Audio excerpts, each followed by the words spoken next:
Sumainyo ang Panginoon. At sumaiyo rin. Ang mabuting balita ng Panginoon ayon kay San Juan. Papuri sa iyo, Panginoon. Noong panahong yun, tumingala si Jesus sa langit at ang wika, Ama, dumating na ang oras. Parangalan mo ang iyong anak upang maparangalan ka naman niya.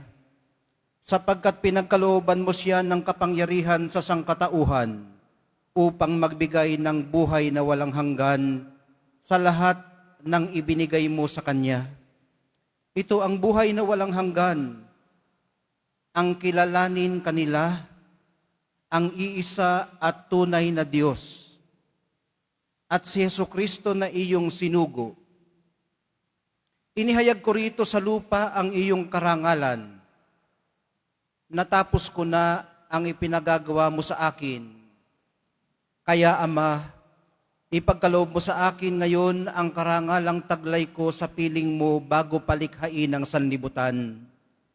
Ipinakikilala kita sa mga taong ibinigay mo sa akin mula sa sanlibutan. Sila'y iyo. Ibinigay mo sila sa akin at tinupad nila ang iyong salita. Ngayon alam na nilang mula sa iyo ang lahat ng ibinigay mo sa akin, sapagkat itinuro ko sa kanila ang lahat ng aking nabatid sa iyo at tinanggap naman nila. Natitiyak nilang ako'y galing sa iyo at naniniwala silang ikaw nga ang nagsugo sa akin.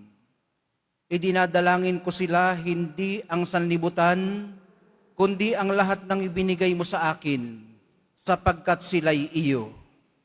Ang lahat ng akin ay iyo, at ang lahat ng iyo ay akin. At pararangalan ako sa pamamagitan nila. At ngayon ako'y pupunta na sa iyo. Aalis na ako sa sanlibutan, ngunit nasa sanlibutan pa sila.